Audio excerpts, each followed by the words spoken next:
Ayan yung mga nagtatanim ngayon. Tatanim ng palay. Ayan. Dami-dami.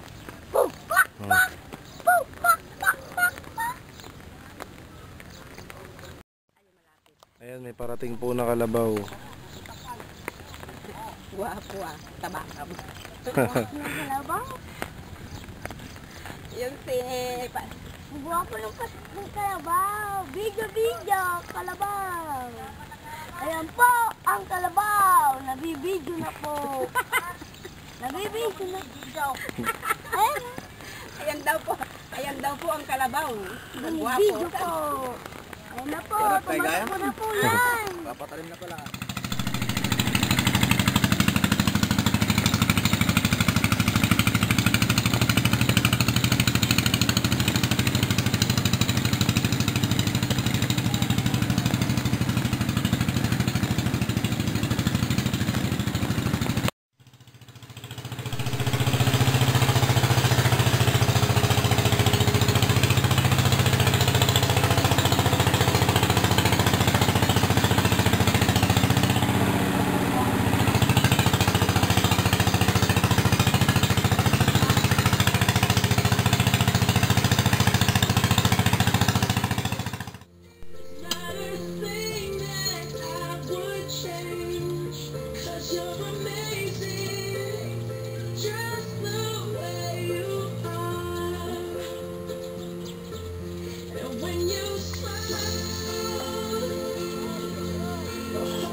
Ganado si Joseph eh. May sounds eh.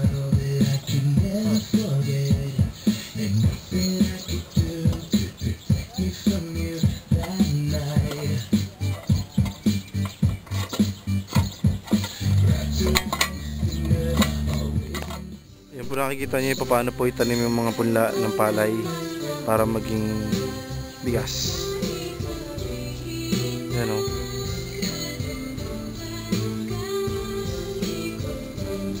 Aktual po yan. Kukuhaan ko.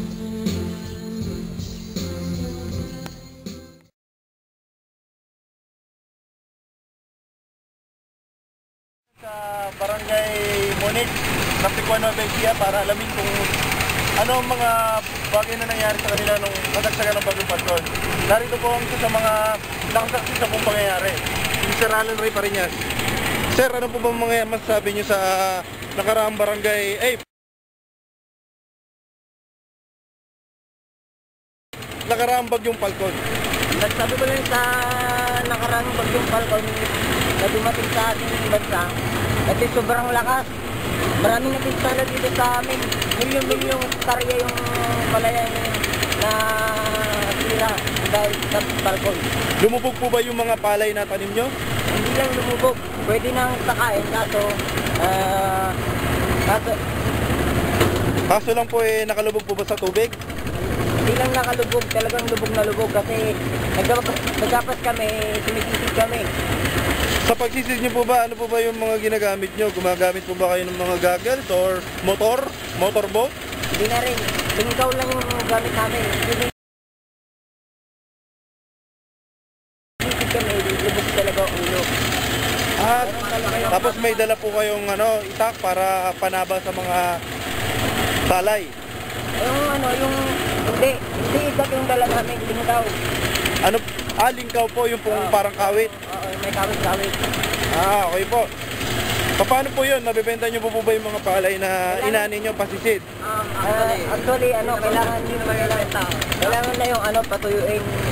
Kung hindi mo lang ng 2 araw, hindi umaraw ng 2 araw, kailangan doon, hindi na talaga mabebenta, matitira na lang yun. So, pwede naman po siguro kayong mag-bonfire para uminit at ilagay nyo sa tabi ang palay. Posible po ba yun, sir? Hindi rin pwede yung Hindi pwede yung bonfire kasi hindi Ano po, sir? Pwede gumamit ng bonfire kaso pagka wala rin dito yung bonfire kasi maluwang yung saka na natira eh. Kaya useless din yung bonfire. Back to life. Sa ganun pala, napakalaki pa talaga ng pisalang naganap dito sa Barangay Monig. Narito po ulit si Mr. Alan Reparins para manawagan kay Pinoy. Sa pinakamamahal nating presidente, nananawagan ako sa inyo kung kayo din po ay may puso.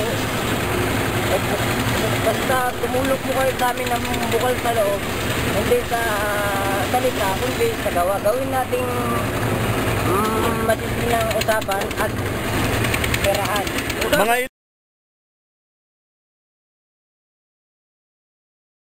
ilang milyon po ba o pera ang yung kailangan para may balik muli ang kabuhayan ng mga taga-barrio nyo?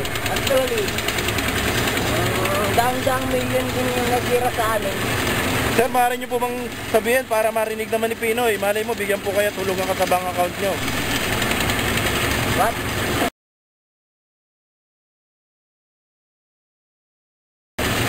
Maaari po bang sabihin nyo kung magkano talaga yung kailangan nyo para mahulugan po, madepositoan kayo ni Pinoy sa inyong bank account? 250,000 only. Sa isang hektarya lang yun ha. So ilang hektarya po ba? May kumulang 5 milyong hektar. Meron pa po ba kayong nais sabihin? Sa mga gustong tumulong sa amin, nananawagan kami sa inyo sa Maputo, Pilipinas.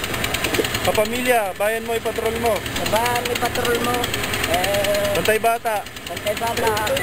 Kung gusto nyo kami tulungan, tumulong lang po kayo sa amin. Padala nyo lang po sa bank account ko. Sa bank account ko. Ay, pwede nyo na lang po ihulog sa Cebuana Luwiller or M. Luwiller. Yun lang po. Yun lang po ang gusto kong sabihin. Kasi naghirap po ngayon, wala na pong makain ng aming pamilya at kami rin po mismo ay wala na rin makain. Sana wala na rin po kayo makain para pare-parehas na po tayo. Yun lang.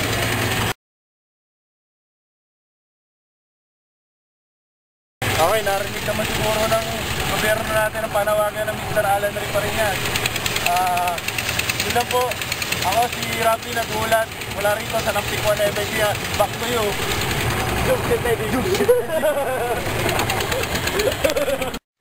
Yan po yung nakakita nyo na nasalanta ng Bagyong Palbon.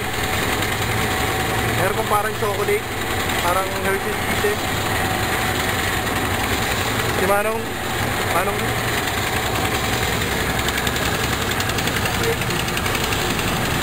ito yung mga tinatawag na matugapan.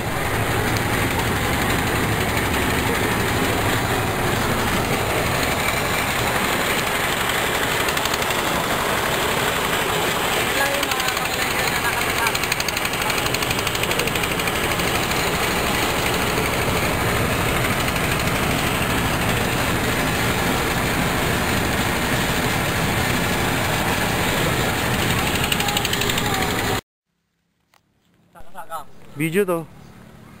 Video ba? Saglit.